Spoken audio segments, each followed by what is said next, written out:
message of the Lord throughout the world. Maharaj is a very senior member of the society. Maharaj has a number of disciples around the world. Maharaj is preaching all over the world. Well, other than that, Maharaj is extremely familiar with South Africa. Maharaj concentrated most of his preaching in South Africa. Maharaj is a friend of everyone, and then everyone is a friend to him. And then there's other attributes that are so amazing about Maharaj. Maharaj has a very amazing, sharp memory. He knows so many people around the world. He even knows so many people in South Africa, in all different areas, in all different racial groups. He's got so many friends in Soweto. I was so surprised. Some of the people he met almost 20 years ago, he never saw them again. But he was asking me those guys, those devotees by names. So I just realized how Maharaj, his memory is very amazing. So another thing that is beautiful about Maharaj, even though he's got so many disciples, most of his disciples, he knows them by names. He can remember most of his devotees. Well, beyond that, Maharaj is also, other than just his disciple, Maharaj is liked by all disciples and all devotees in ISKCON. He's a father to all devotees. He's also a grandfather. He's also a friend to all devotees, senior and even the ones who are coming. I just stress the point that Maharaj, his memory serves him very well. Don't ever take for granted that his mind is more like a scanning. It's more like a scanner, because one day he'll ask you where he saw you, even if after some times. I remember when I first joined the movement, Maharaj, we never had any conversations before, but I think Maharaj could always see me around. And then one time Maharaj called me, he said, "What do you think about this movement?"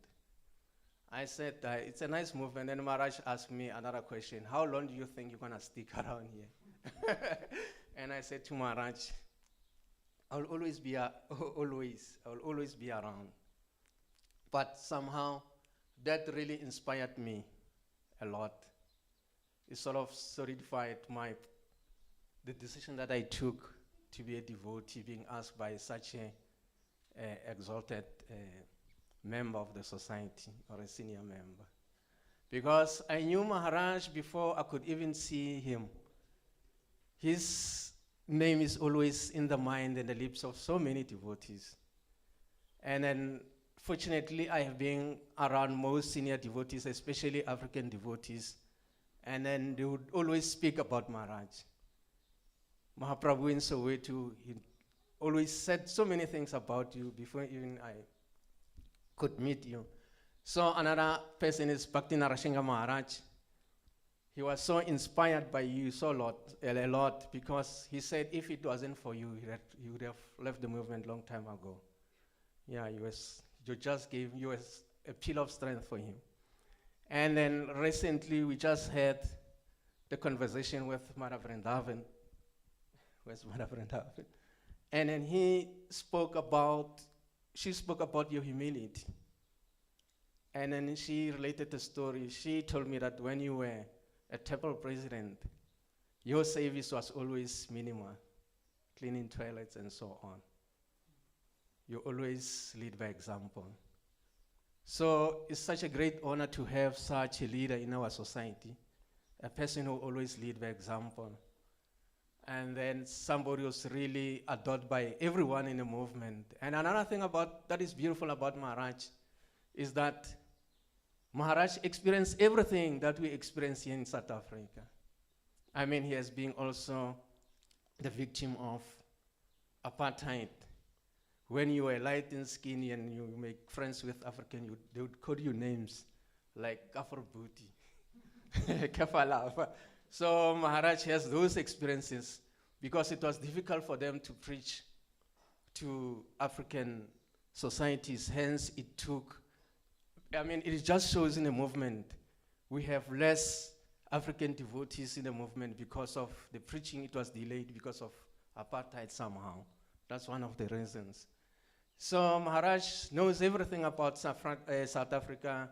He did so much. Another thing that Maharaj did, which I admire so much, South Africa is such a mostly divided society, racially divided, economically and otherwise. And then we are always quarrelsome, troublesome. But over the years, Maharaj has been able to manage all that. Amazing. Not everyone, really. We can see in many organizations, in many societies, leaders don't last because of the situation in South Africa. But Maharaj has always managed to put everything and everyone together and lead very nicely. Well, thank you very much, Maharaj, for being such a figure in the movement. And then it's all by the mercy of Prabhupada and Lord Chaitanya. Thank you very much. So Maharaj's name is Bhakti Chaitanya Swami. That's for the second time, Bhakti Chaitanya Swami Maharaj. Third time, so that we don't forget. Because I just relate the whole thing to me. I met so many gurus and later wanted to know their names. When they were introduced to me, I didn't really take it to heart. So I'm just, based on that experience, I'm just passing it to other devotees. Bhakti Chaitanya Maharaj Swami. So thank you very much for Maharaj for being here with us. I know you are very exhausted, and then you just drove a very, very long distance up to here. Yesterday you were very much engaged in Soweto Ratha Yatra. And then we can all see that Maharaj is really, really our senior. We can just imagine the toll that is taking on his health for traveling like that, because it's not easy. But since Maharaj has dedicated himself to saving all of us, the ones that he knows and the ones that he does not know, Maharaj is an excellent servant. He's prepared to serve. I remember again when I was telling Maharaj that I was going to start a program in Orange Farm. And Maharaj said, wherever you want me to come, I'll come. Wherever. Maharaj is always like that.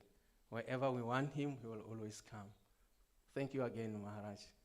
So, Shri Vraja Dham Mahatmaya Bhakti Chaitanya Maharaj King. So I'll give Maharaj the opportunity to say whatever message that he has for us. Hare Krishna. Hare Krishna. Sure. Well, what an introduction.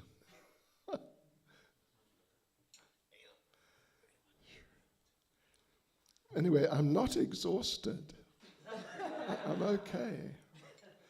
I mean, I'm not young any longer, but we only drove from Midrand. It was an hour or something. It's not too bad. Anyway, I'm very happy to be here with you. And I remember many years ago, gosh, I mean like 20 years or something like that, I really thought seriously of learning Zulu. And I can speak, it's just words, it's not really like proper conversation. But so I got one of these CDs for a language course for Zulu. And I started with it. But then some of the African devotees, I asked them, first I asked, should I learn Zulu or Sotho? And they said Zulu, because they were from Durban, so they would say Zulu. But then they said, listen, that all the African people, at least in the cities, they all speak English. So, why bother? So therefore I just didn't pursue it. But I don't think you're Zulu speaking, are you? Not so much. Anyway, so I'll speak English. Yeah.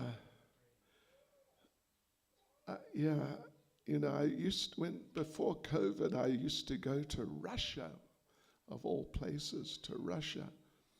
Our movement's very big in Russia.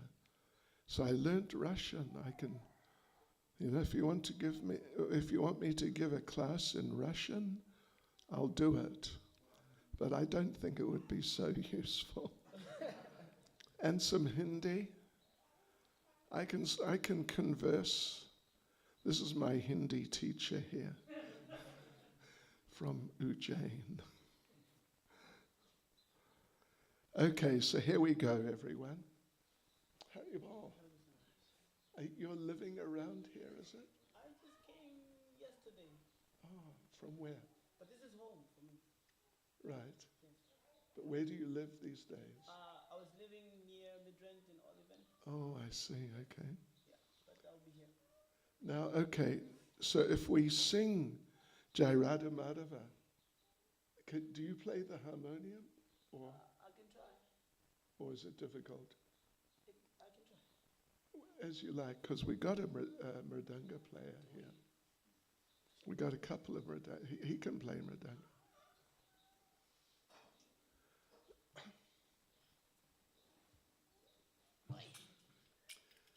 And maybe, could I have a cushion at the back here? Because I'll fall asleep soon. I'm just about lying down. Wait. Oh, okay. Okay, so here we go, everyone. Jai Radha Madhava Kunja Bihare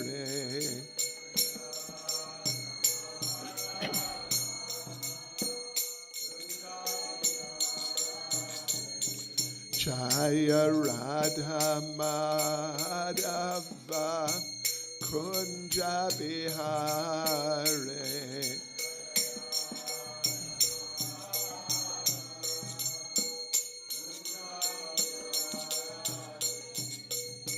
Gopi Jana Balava Giri Bharadhare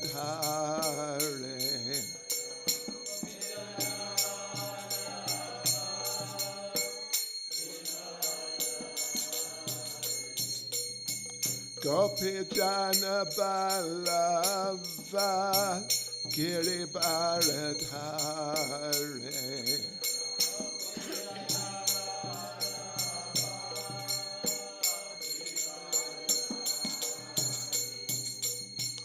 Yashodanandana Vraja Janaranjana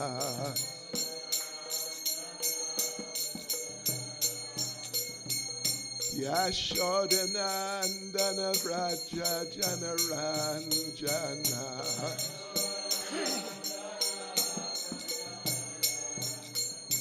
Yamunatira Vanachare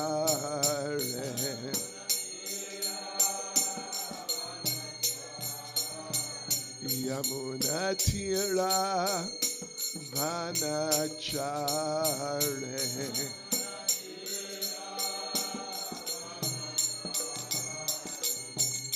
Jaya Radha Madhava Kunja Bihare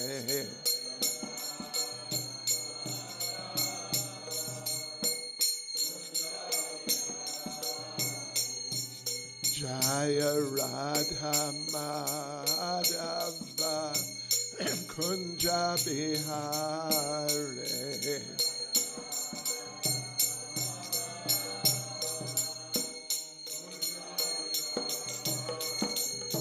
Jai Prabhupada Jai Prabhupada Jai Prabhupada Jai Prabhupada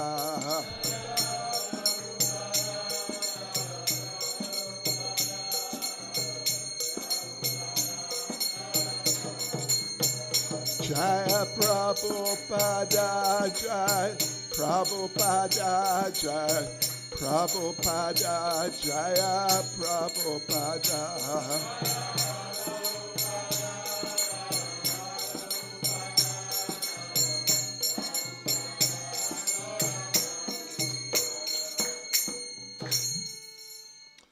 Srila Prabhupada ki jai. Okay, right, so, you know what? I'm gonna read a verse from Bhagavad-Gita, because I was asked to say something, read something, say something, kind of, what would you say, like introductory type of, just to introduce people to what is Krishna consciousness. So I'll read from Bhagavad-Gita. We call it Bhagavad-Gita as it is, the translation and commentary by His Divine Grace A.C. Bhaktivedanta Swami Prabhupada. Chapter 2, which is titled Contents of the Gita Summarized. And I'll read verse 13. Chapter 2, verse 13. It's a very important verse, really very important, and it's like very foundational verse. So first of all, let me just read the Sanskrit. The Sanskrit to the verse. Dehinosmin yata dehe komaram yovanam jara tata dehantara praptir diras tatra na muyati. That Sanskrit language. It's the oldest language, actually. The oldest language in the world. And here's the translation. As the embodied soul continuously passes in this body from boyhood to youth to old age, the soul similarly passes into another body at death. A sober person is not bewildered by such a change. So there's a purport Srila Prabhupada gives, like a commentary on this verse. It's a bit of a long purport. I'll just read the first part of it. So Srila Prabhupada, elaborating, explaining about this verse, he says, since every living entity is an individual soul, each is changing his body every moment, manifesting sometimes as a child, sometimes as a youth, and sometimes as an old man. Yet the same spirit soul is there and does not undergo any change. This individual soul finally changes the body at death and transmigrates to another body. And since it is sure to have another body in the next birth, either material or spiritual, there was no cause for lamentation by Arjuna on account of death, neither for Bhishma nor for Drona, for whom he was so much concerned. I'll explain about these people mentioned in a minute or two. Rather, he should rejoice for their changing bodies from old to new ones, thereby rejuvenating their energy. Such changes of body account for varieties of enjoyment or suffering according to one's work in life. So Bhishma and Drona, being noble souls, were surely going to have spiritual bodies in the next life, or at least life in heavenly bodies for superior enjoyment of material existence. So in either case, there was no cause of lamentation. So any man who has perfect knowledge of the constitution of the individual soul, the super soul, and nature, both material and spiritual, is called a dhira, or a most sober man. Such a man is never deluded by the change of bodies.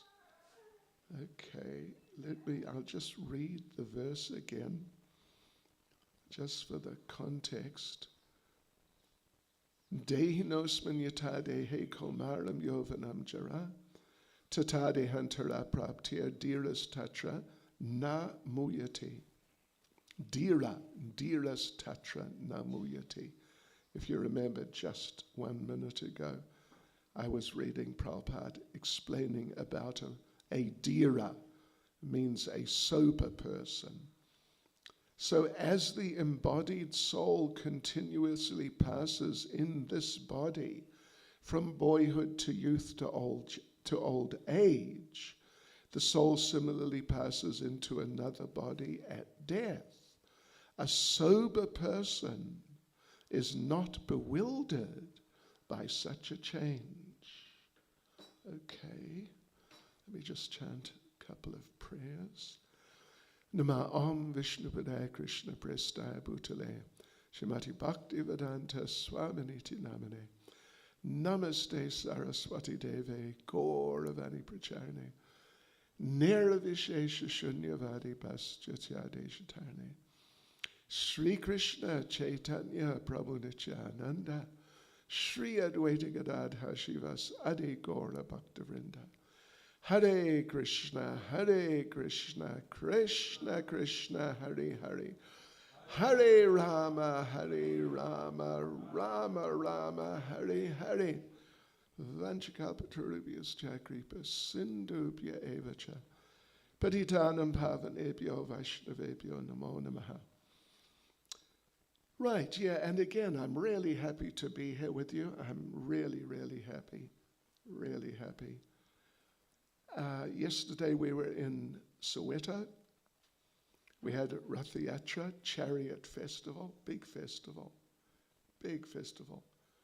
All the way down, if you know, Vilakazi Street, popular street. Oh, it was great. So many people around.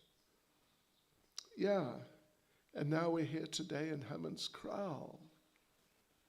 I came here once before, some months ago, I think while we were still discussing with the chief about if we could get the place and how to get the place.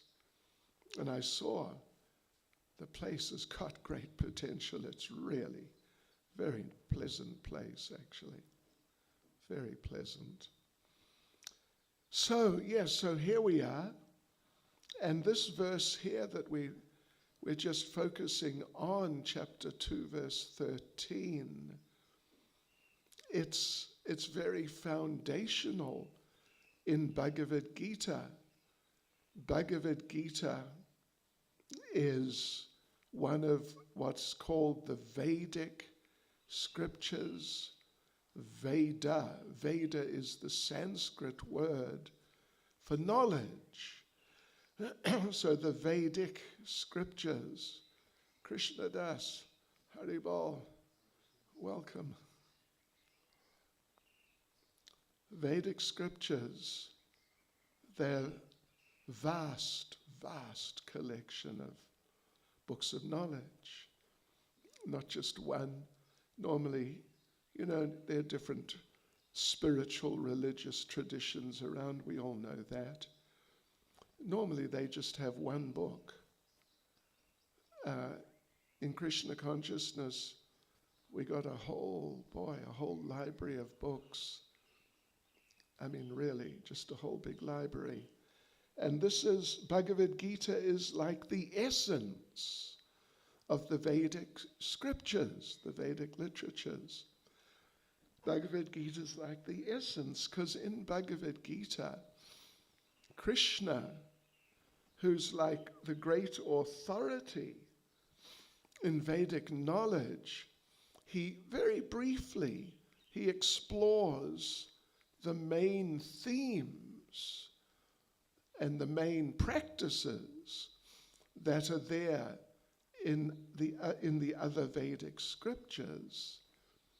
And he draws out a conclusion.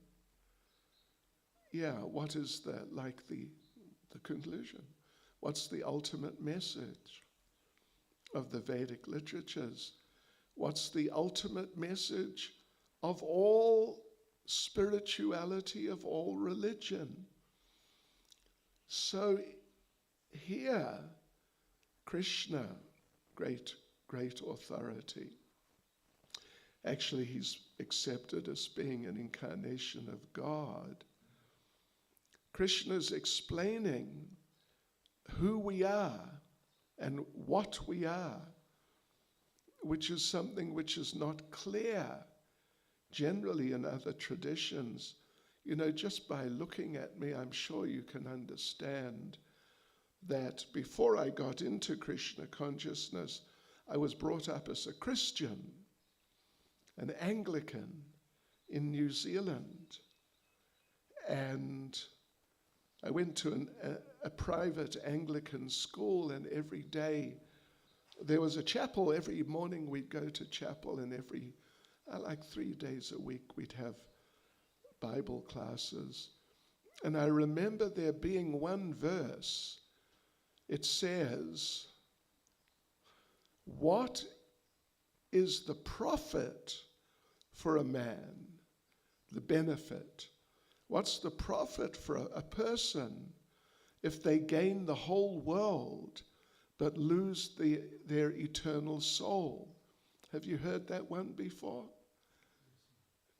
You heard that? Yeah, I mean, it's very famous in those circles. So the soul is talked about in these different traditions, and here in Krishna consciousness too. But here you get like a clear definition. What is the soul? I mean, it's said to be very important, very valuable, but what is it? So in Bhagavad-Gita, Lord Krishna explains that we are all eternal souls. We're eternal persons. Eternal means no birth, no death. We're eternal. There was never a time when we didn't exist, and there will never be a time when we cease to exist. We will go on. But our bodies are not like that. Our bodies are temporary. You know, we got some youngsters here who, young school children, I guess. And how old are you with the black cap on? 10. You're 10. Okay. And so we got youngsters here, but we got some older people here. You know, I've been practicing. I moved into our temple in London, actually, in January 1973. In fact, January the 7th, 1973. So that means this coming January to 2023 will be my 50th anniversary. Yeah. So back in those days, when we had a program like this, a gathering of people, and we discussed these things, I was often the youngest person. Now I'm often the oldest person. I just turned 71. What now? A couple of weeks ago, on the 14th. Yeah, so I may be, what's your age? You're a youngster.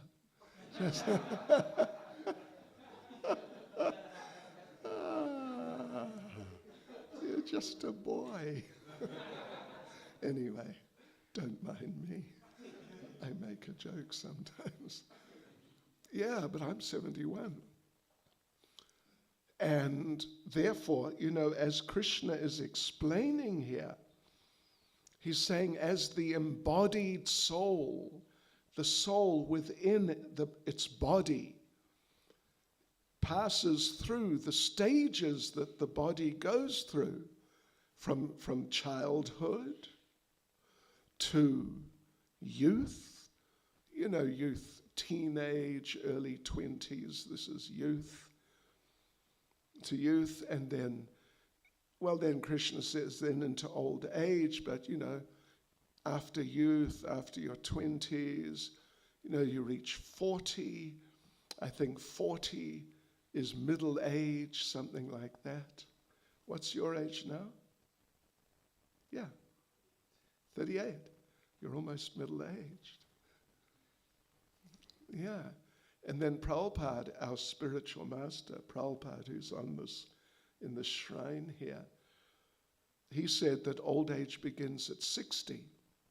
So you're not there yet. Got a couple more years. Make the most of it. Because it goes downhill, step by step. Yeah, so the body changes. Of course the body changes. I mean, we're all, or at least all of us adults, we're extremely well aware of that. But, and also the body changes, but the mind changes. Our personality and the orientation, you could say, of our minds, they change. When you're a little child, you like playing with little toys. Little young girls, at least when I was young in New Zealand, the little girls used to like playing with Barbie dolls. Barbie is this popular type of doll. For girls, they dress up the doll in different ways. But then when the little girl becomes, like late teens into the 20s, then they don't want to play with a doll. They want to actually have a baby. Yeah, they want to. It's the same idea, that they had when they were little. They sort of adopt the doll as if it's their child. Something like that.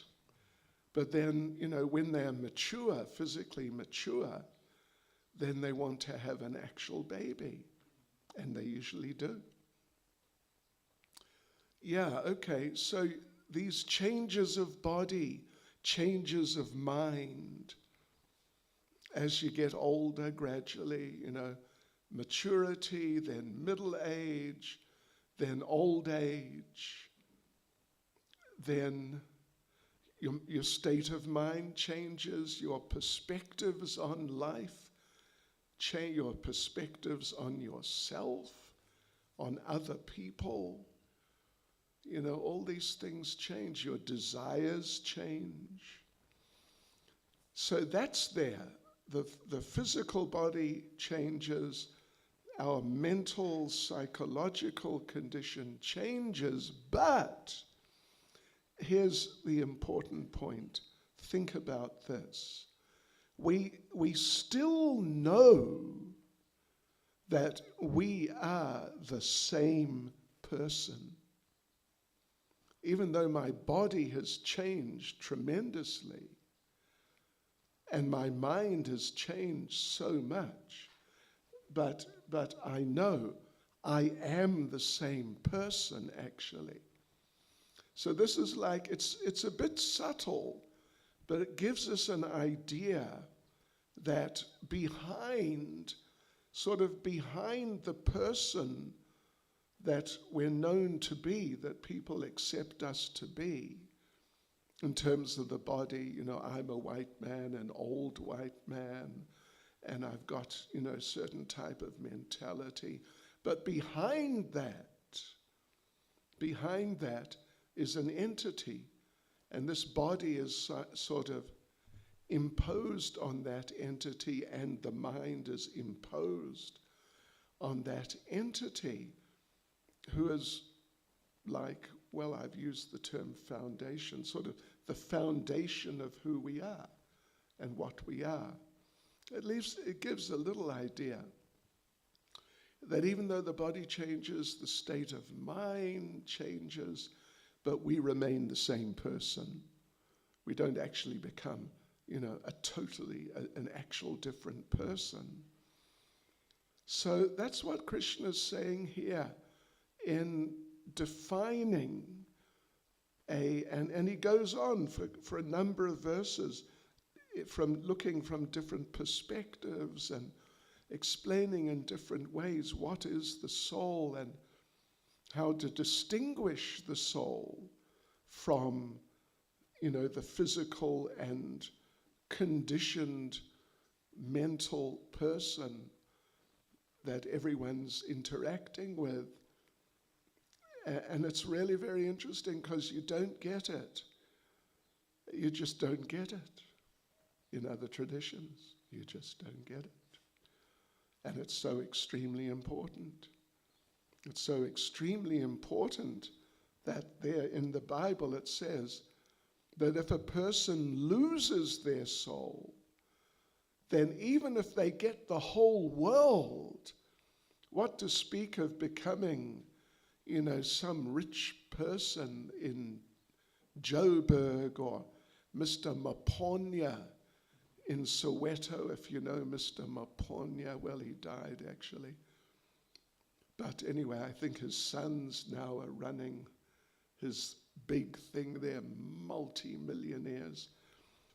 Even if you become like them or some of these other big industrialists and big business people who have billions of dollars, but according to that verse, if you lose your soul, then it won't help you if you have all the money of all those people put together.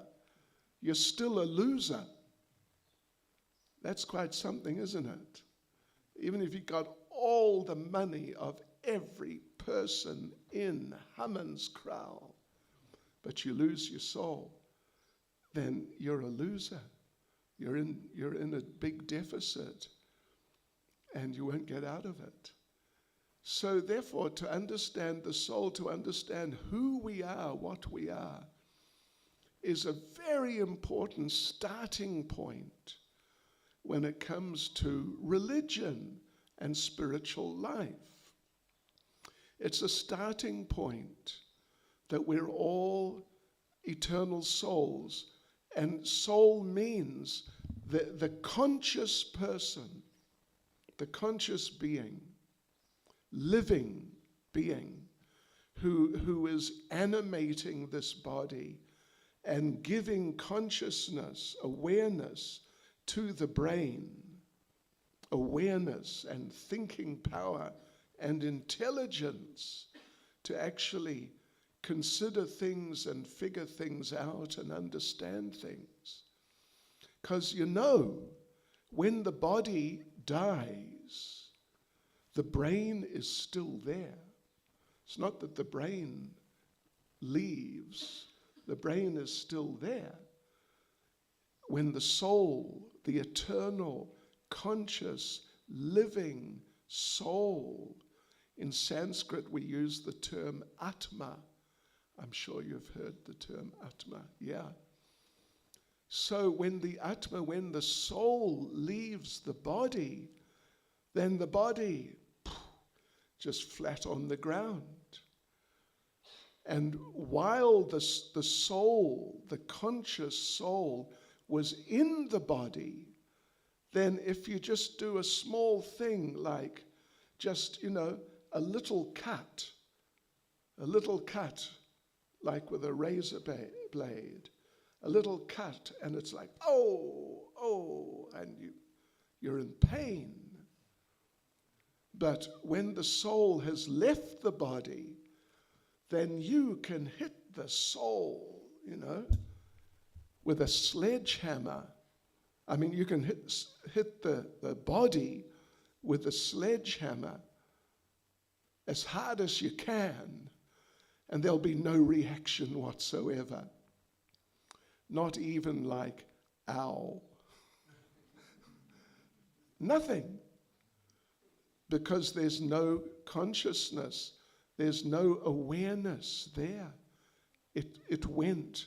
The soul left the body and took its consciousness with it and took its life with it. And so then you got a dead body, and that's it. It's all finished. So it's really important to understand this if we have an interest in religion, because I'll tell you why.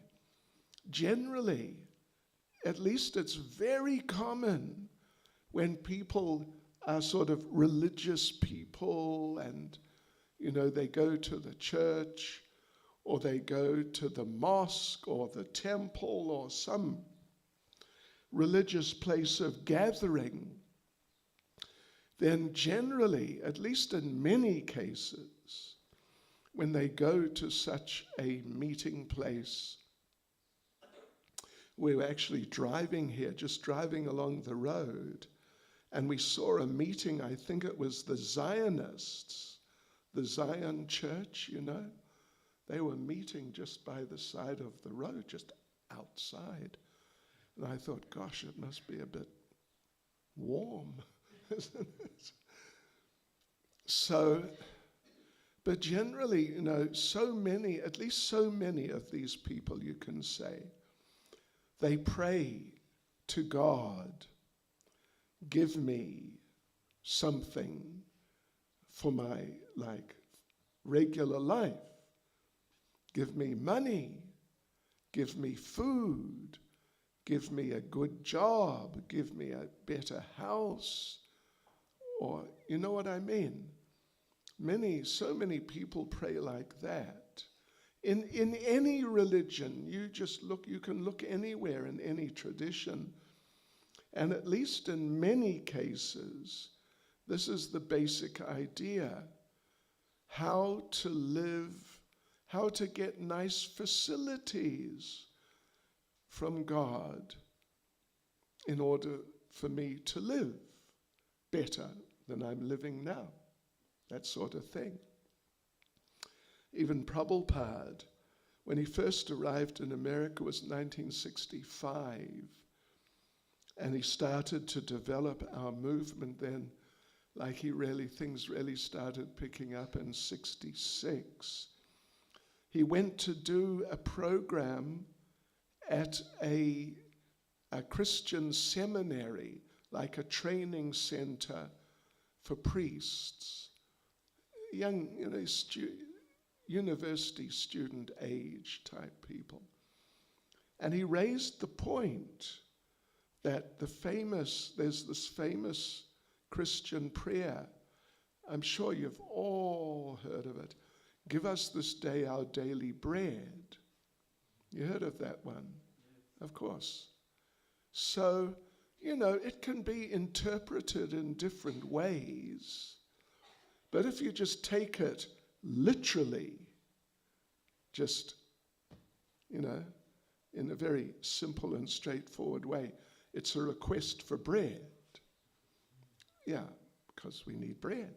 People need to eat. So Srila Prabhupada, he acknowledged this prayer. He said, so what is this? What is this? The goal of life is to develop our relationship with God, to develop love for God. But this verse if we take it just at face value, literally, this verse is about love of bread. We want bread. Anyway, I'm not trying to be sarcastic or belittle or any, that sort of thing. I'm just trying to point out a simple, reality, actually. And that's common. It's very common in all traditions.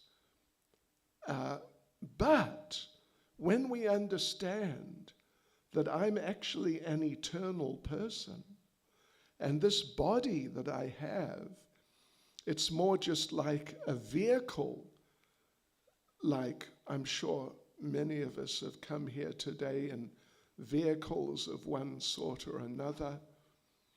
So we were sitting in the vehicle.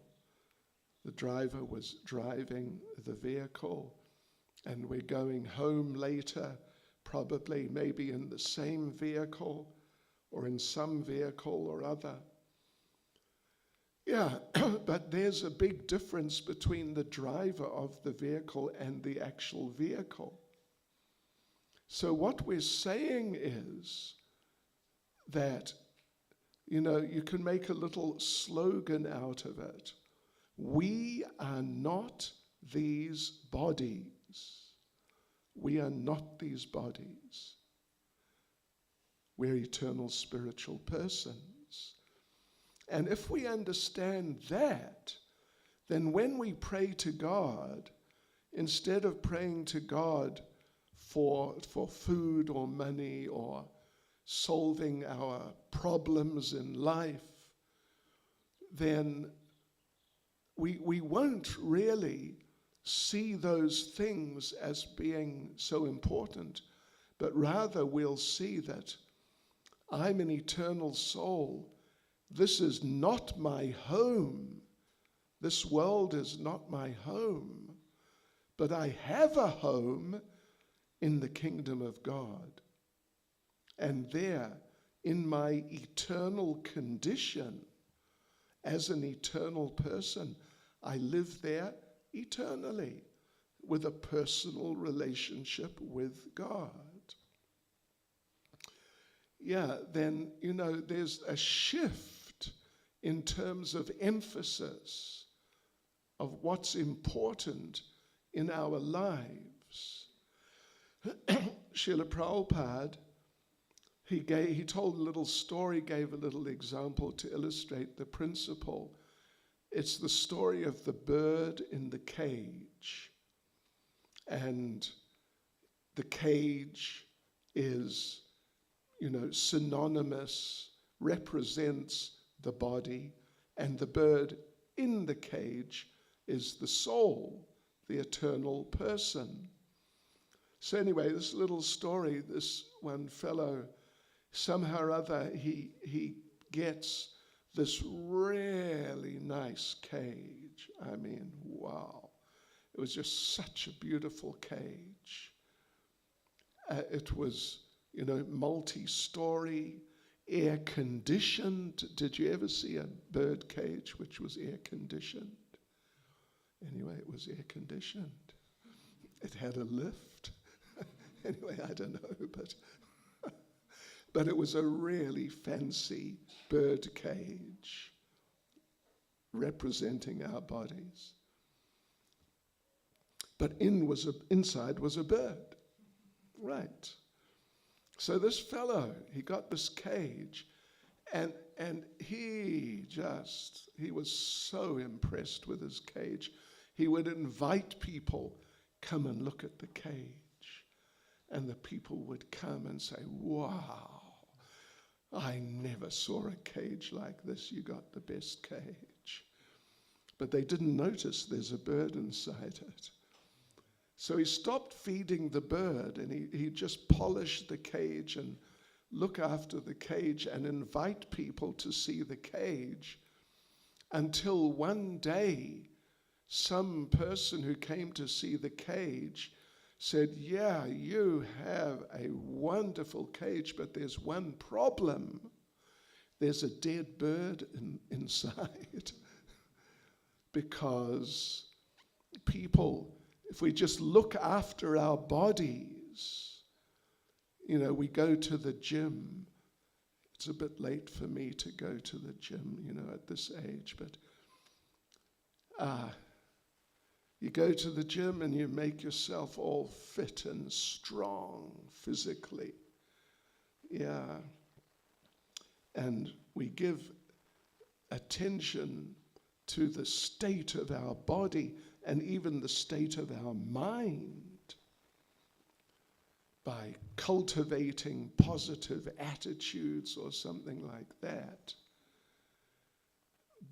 So that's all very well, but we're all eternal spiritual persons.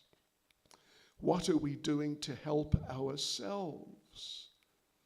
And to have a good cage is one thing, but you've got to look after the bird in the cage, otherwise it's pointless. So this is really important. Otherwise, people think that what is religion for? Religion is a sort of, you could say, a pious way, a nice way to get the same things which people who are not religious, they just work for in order to get. Do you follow the idea? People who are not religious, they just work to get money so they can buy things. Whereas people who are religious, at least in many cases, they pray to God. Give me money. It's the same money. It's not different money. And they use it for the same purposes, just to live in this world. But they are now praying to God for it. But it's all just to do with the body, how I can have a nice house so my body is comfortable, how I can get nice clothes, and I can impress a nice girl and get a nice girlfriend, if I've got money, all these types of things. It's all related with the body. But we're not these bodies. These bodies are just vehicles. Even I've had experience, and you might have even yourselves, but I had personal experience I witnessed. Many years ago when I was still in London, that I was walking down the main street and these two cars, they banged into each other right on the main street of London. And the drivers, nobody was hurt, but the drivers jumped out. And one of them shouted at the other driver. And he said, "You hit me! You hit me! You hit me!" And he was into it. But you did not hit me. Your car hit my car. I mean, you may have been responsible for it, but it's not exactly that you hit me. Yeah, so this is misidentification, thinking that we are something which we are not. And when you think you're something that you're not, and you base your life around that misunderstanding, the wrong understanding of what you are, and now, your whole life is revolving around that, then what are you doing? Tell me. Well, I'll tell you, you're wasting your life. That's what you're doing. You're wasting your life. It's a simple fact. It's not even really a matter of belief so much. It's more just a matter of logic. It's pretty straightforward. And that's Krishna consciousness. Krishna consciousness is special in different ways. That's why I took to it many years ago. I was in 1972. I was studying philosophy in Auckland University, New Zealand. I was studying philosophy because I wanted to figure things out. I wanted to figure out myself and life and what's going on and what should be going on. And Prabhupada, our spiritual master, Prabhupada, he came to the university. It was the middle of April. It was around the 14th of April, 1972. Prabhupada came to the university, and I happened to be just walking through the grounds, just, you could say, by chance, and I heard the sound like little bells ringing, a sort of tinkling sound. It was the cartels, that's what it was. But I never really heard it before. And I thought, well, someone's ringing bells? And I looked across to the right. And about from here to the main altar there, to the wall, or a little further actually, somewhat further, not far, was Srila Prabhupada himself, was walking kind of more or less towards me and a little in front of me. And there were two girls, like in their 20s, young ladies, dressed in saris. And I thought, wow, what are these clothes?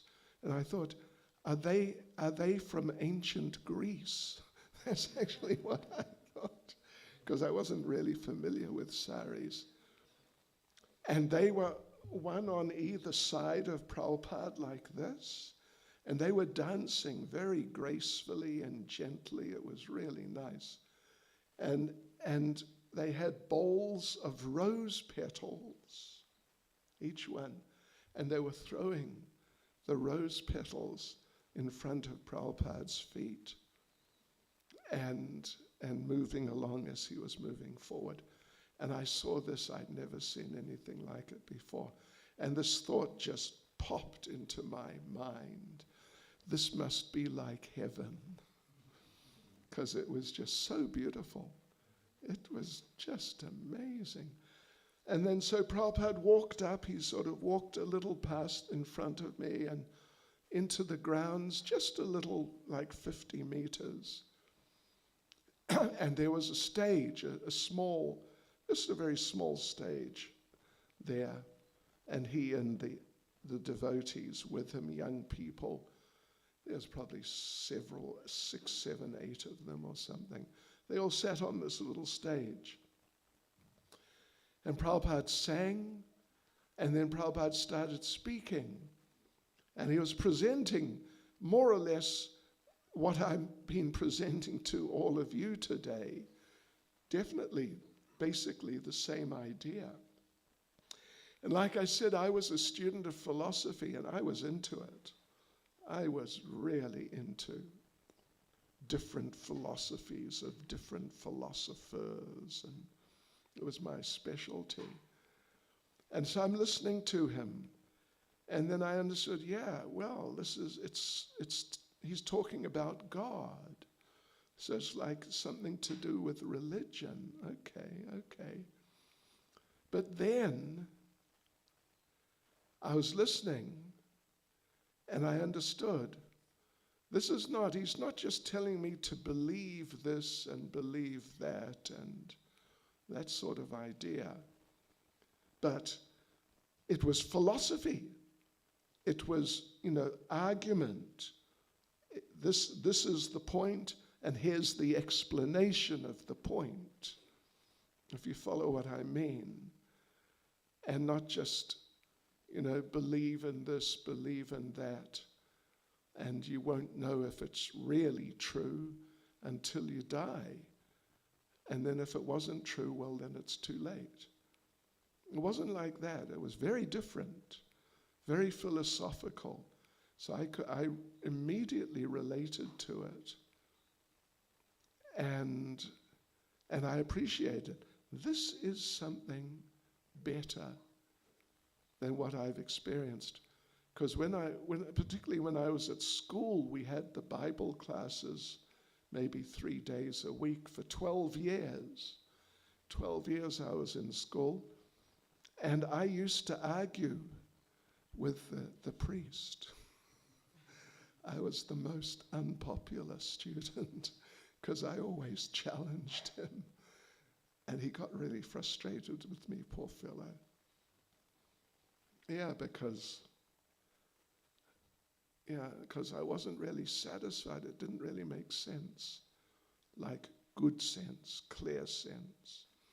But what Krishna is saying here is really wonderful, because first of all, it gives us a clear picture on who we are, what we are. We're all eternal spiritual persons who are embodied. Yeah. And so that's the first part. But then the second part is, as Krishna mentions here, so while within the body we go from childhood to youth to old age, but then Krishna says, so the soul similarly passes into another body altogether at the time of death. You know, actually we would say, we do say that it's not necessarily that just our body, just like one body has been changing. But another way of looking at it is that we have been getting different bodies. We had a childhood body, and then it got replaced by a much bigger body. You know, a teenage body is, you probably weigh 50, 60 kilos. A little baby's body is, I don't know, 3 or 4 kilos or something like that. But now you've got a body which is 60 kilos. So what happened? Did the little body just get stretched or what? So, change of body. Actually, according to some scientists, every cell in our body is changed every 7 years. And so every 7 years, if you're 58, a quick calculation tells us you are on your 8th body. You're on your 8th body. And when you hit 63, which is not too far ahead, you'll get your 9th body. Of course, it's step by step. It's not, from one day to the next. But effectively, every cell is changed every 7 years. So Krishna says the soul similarly passes into another body, means like totally different body at the time of death. But a sober person is not bewildered by that change. Just as we have not been bewildered during the course of our lives as our bodies have changed. So a sober person, a person who really, they have themselves together and they understand these things. When there's that big change of body, not the slow, gradual change, but the big change, time of death, then into the next body. So the sober person is not bewildered by that change. It's not like a traumatic experience, bewildering, overwhelming experience. But it's just, they take it in their stride. And that's good. That's very good. So the nature of the soul, like we said, we're eternal spiritual persons, conscious beings. And what is our nature? We're the eternal servants of God. the eternal servants of Krishna. Yeah. And yeah, so that's why if you look at your life, generally everyone is engaged in service of some sort. You know, you're working for the boss. You're working to get income for your family. And so you're serving. You're serving your boss, you're serving your family, you're serving your senses. Everyone's doing service. You can't really live without doing service. But the problem is, when you serve the boss and you serve all these material masters, it's not very satisfying. It's not very satisfying serving the boss, serving the government. How do we serve the government? We pay tax. People pay tax. It's a service to the government. And who likes paying tax? I assume you're a business person. You like paying tax. A lot of fun. Is it that when you pay tax, you have such a nice experience that you tell them, hey, can I pay some more tax? Because it's so nice. I'm enjoying it. No. Every businessman knows you get a tax consultant so you can minimize your tax. Because people hate paying tax, particularly when it's not used properly. But anyway, so serving the government, you know, serving the government. If there's a war, you know, Mozambique declares war on South Africa or Zimbabwe or something. Not very likely, but anyway, just say that happens. And the government comes and tells you, we want you to join the army and fight. And you say, well, it's okay, thanks, I'd rather not. But then they tell you, no, you're coming, we're taking you, you're joining the army whether you like it or not. Then you won't be so happy with the government, will you? Particularly if you get shot. So yes, serving all these bosses, even serving the family sometimes. One of my close friends, he's also around 70 years old now, and he's been involved in Krishna consciousness in America for 50 years or so. But he's a married man with 2 children, one's a daughter, and he used to go, well, he still goes, to the local university once a week and does a program like this for students who are interested. And so he carries, you know, a sound system, some instruments, and these things for doing the presentation. And he used to take his daughter with him to help him carry things. And one day, he unpacked the car and he gave the daughter something like this. Can you take this? And the daughter said, no, don't want to. You take everything. And he said, what do you think? Do you think all I'm good for is just carrying things like a donkey?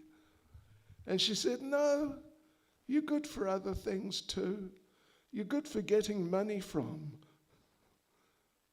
Did you get that?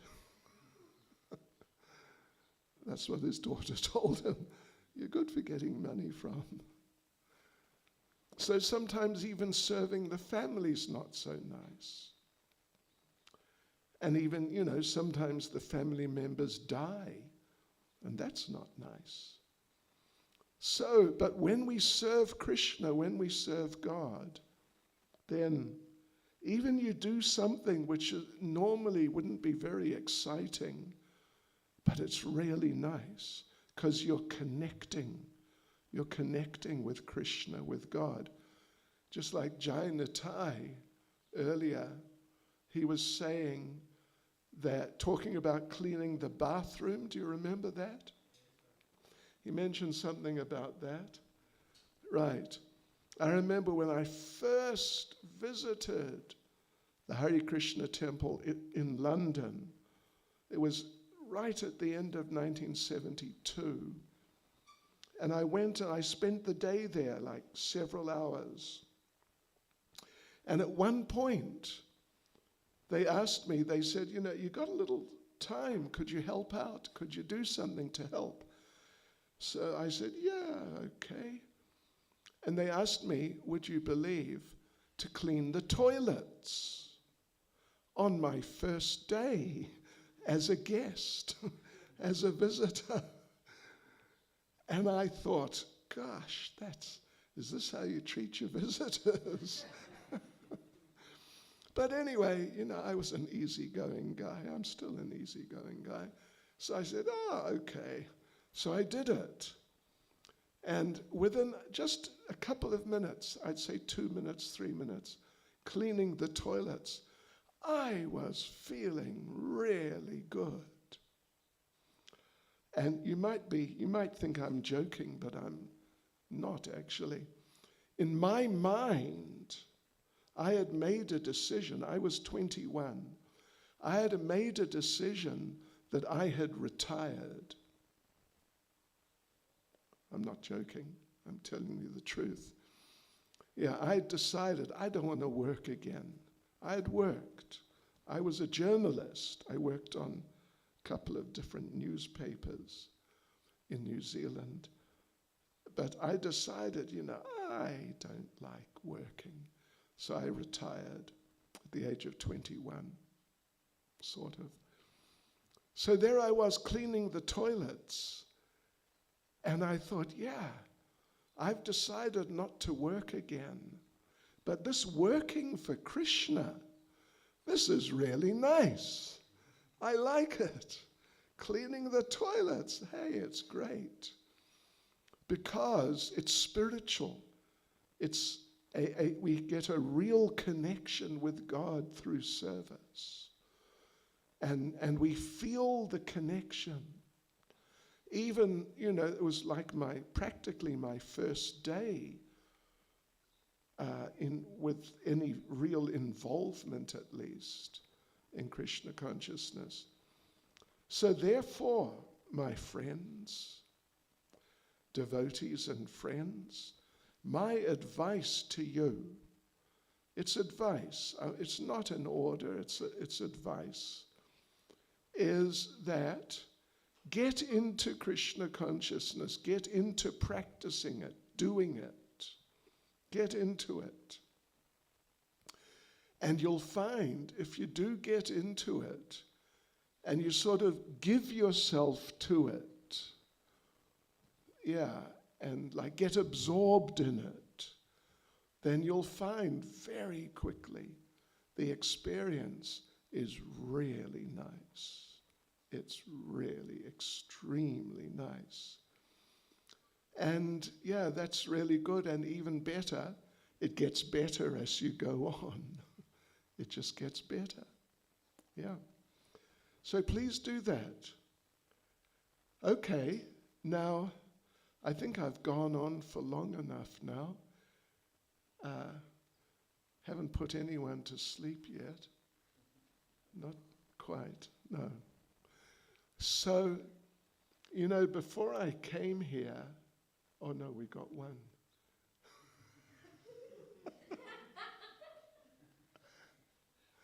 Anyway, so listen, before I came here, I was told that the devotees here, the attendees, those who are involved, visit, practice or just visit our programs, I was told, Jainitai, you can confirm, I was told the people who come are very intelligent. Is that correct? Yeah, that's what I was told. And they're very thoughtful. They consider things. And therefore, they have many questions. They're interested, what's this and what's that? So therefore, I think we have a little time. Do you say we got a little time? 10 minutes. Okay, it's 20 to 5, so we've got till 5. Okay, that's 10 minutes.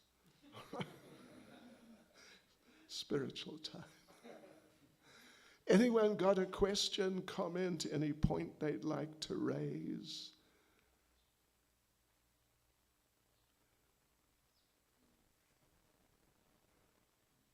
Yes, sir. My question is, Dreams. Right. also spiritual, Okay. that show you visions Right. about something, and then maybe you dream today, and then maybe after 2 weeks It happens. happens. Is that spiritual as well? Okay. That's a good question. That's a good point. Oh, okay. We are broadcasting. I've got to repeat. So the question is that our dreams, I mean, we all dream from time to time.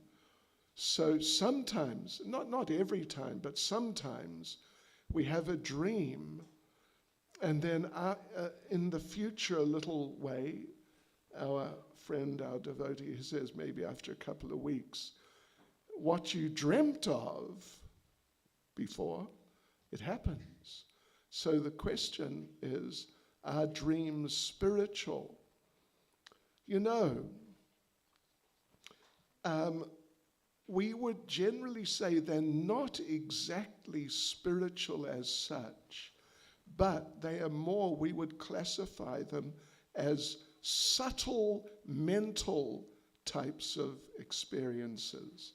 Subtle, because it's all going on unconsciously, because we're asleep. Yeah, the mind is sort of turning over and doing things. So, you know, sometimes, having said that, sometimes people do get spiritual revelations in dreams. That's a fact. Sometimes they get material revelations in dreams, like I'm going to die in some time. People get dreams like that. What we would say would be a spiritual dream would be if we have some dream of Krishna, of God. Then it's really a spiritual experience because it's connected with God. But if it's just,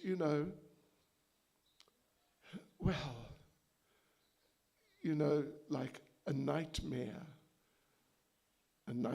bad dream. Sometimes people have bad dreams. I mean, I'm sure we've all had bad dreams before. Someone is chasing us, or we're falling over a cliff, something like that. A bad dream, a nightmare. But that's material because it's just to do with, it's the mind, the material mind, conditioned mind.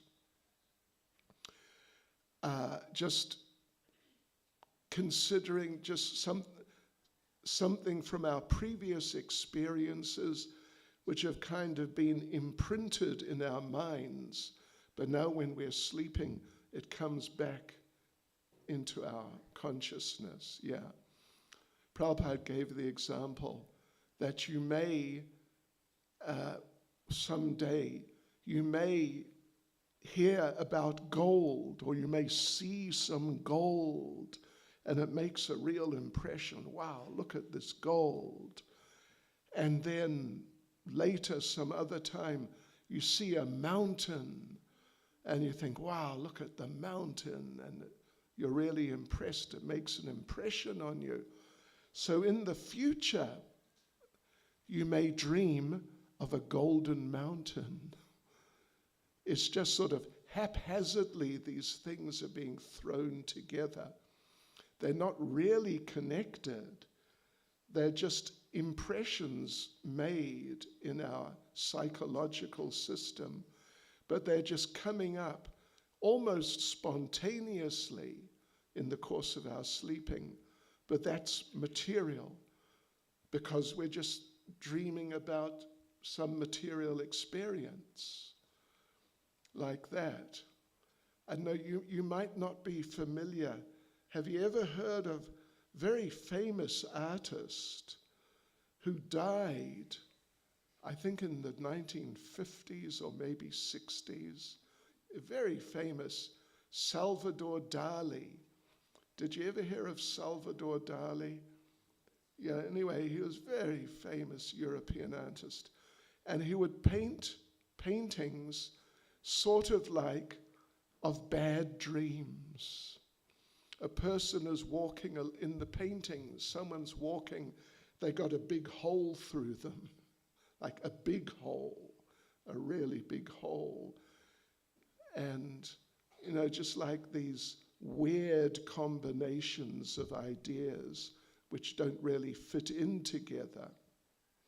Anyway, if you've got internet access, Google Salvador Dali and you'll see what I mean. Huh?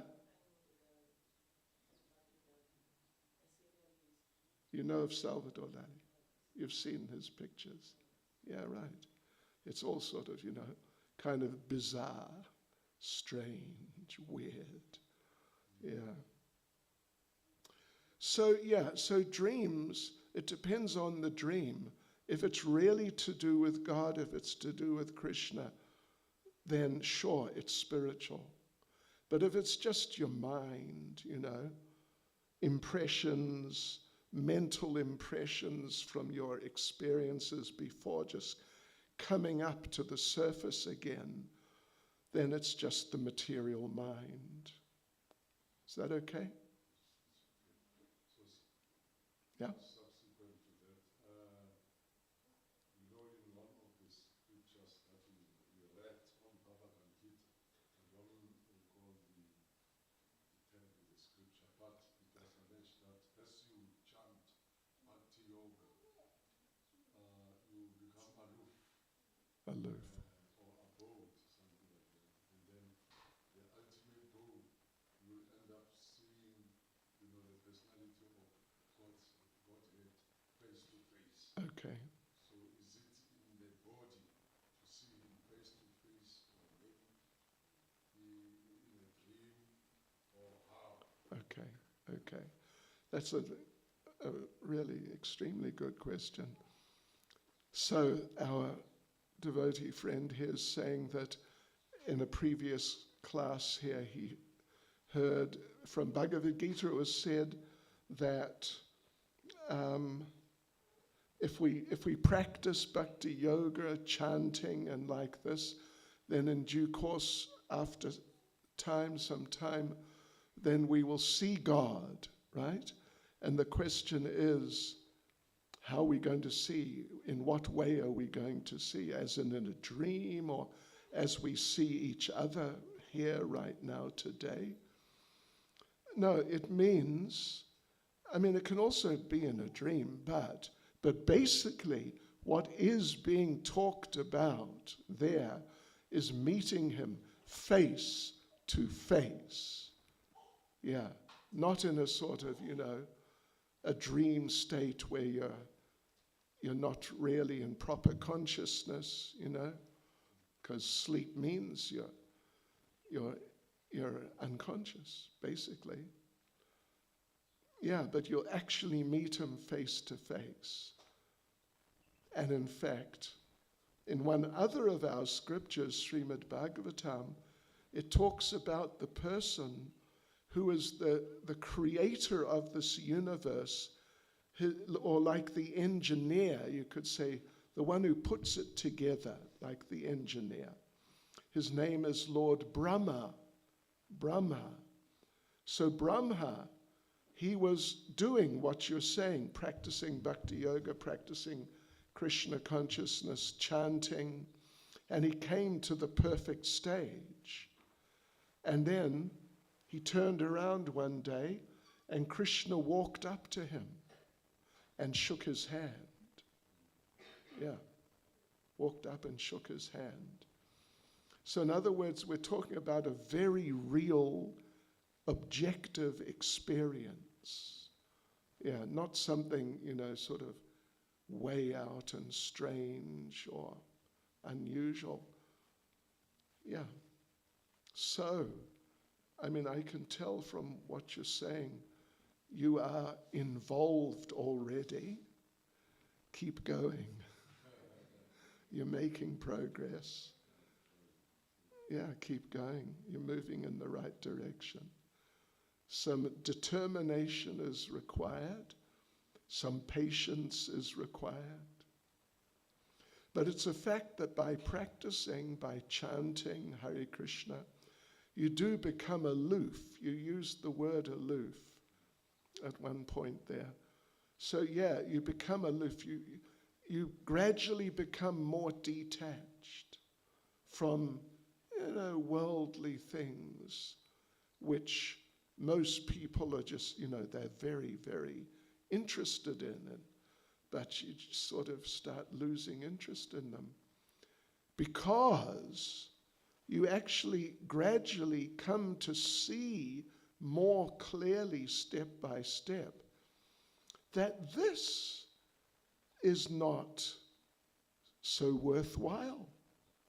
It's not really so valuable. Why should I be so enthusiastic to get, like a big house or big fancy motor car? What's the point? You start seeing the fact that actually these things are not so worthwhile. Yeah. Because it's true. Because they're not. Yeah. That okay? Okay. Now I think our 10 minutes is almost up. What should we do? I will hand over actually to our Master of Ceremonies.